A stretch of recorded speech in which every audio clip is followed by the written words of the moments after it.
नमस्कार. महाराष्ट्र राज्यामधील तमाम 1,10,000 मुख्यमंत्री युवा कार्य प्रशिक्षण योजनेअंतर्गत कार्यरत असलेल्या युवकांना आमचा सादर प्रणाम आहे. गुरुजन चॅनलवरून नमस्कार आहे. मित्रो, आजच्या व्हिडिओच्या माध्यमातून आपण हे जाणून घेणार आहोत की हिवाळी अधिवेशनामध्ये परमनंटचा GR निघू शकतो का. जर GR काढायचा असेल तर त्या संदर्भामध्ये नेमकी काय प्रक्रिया असते याबद्दल आपण सविस्तर माहिती पाहणार आहोत. तत्पूर्वी मी आपण सर्वांना विनंती करेल की कृपया जर आपण GR व्यवस्थित वाचलेला नसेल तर तो GR कृपया लवकरात लवकर वाचा आणि त्यामधील मुद्दा क्रमांक 4.15 यावरती प्रामुख्याने लक्ष द्या. कारण की आपल्या GRच्या मुद्दा क्रमांक 4.15 मध्ये असं नमूद करण्यात आलेलं आहे की या योजनेचा लाभ केवळ एकदाच घेता येईल.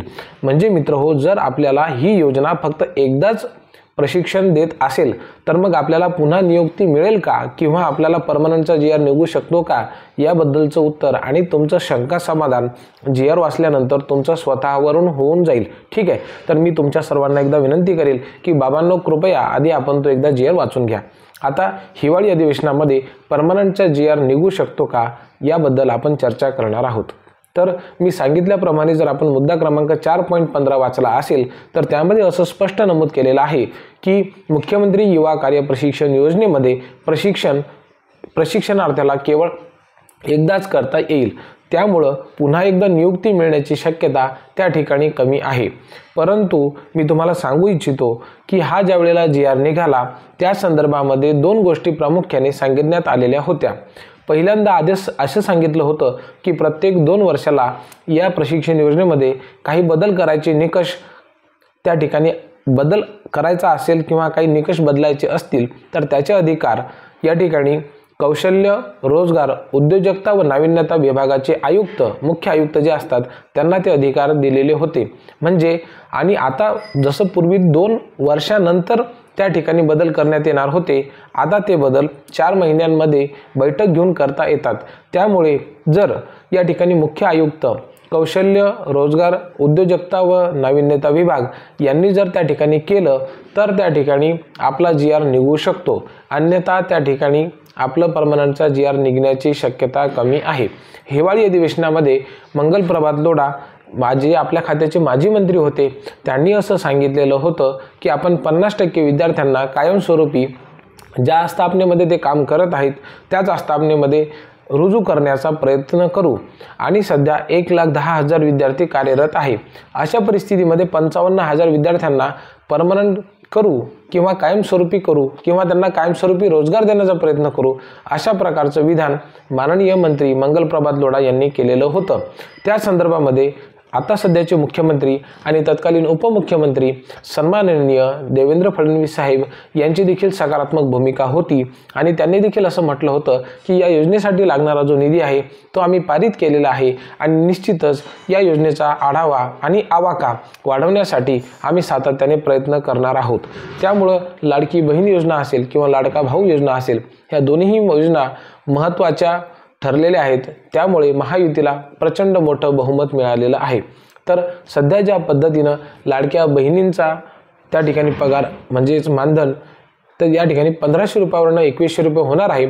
अगदी त्याच धर्तीवरती या ठिकाणी प्रशिक्षण घेणाऱ्या विद्यार्थ्यांना सुद्धा एकतर मानधन वाढ मिळू शकते किंवा जो कालावधी आहे प्रशिक्षणाचा तो देखील वाढवून मिळू शकतो. परंतु पुन्हा एकदा विषय येतो GR वरती. तशा प्रकारचा GR निघणं आवश्यक आहे.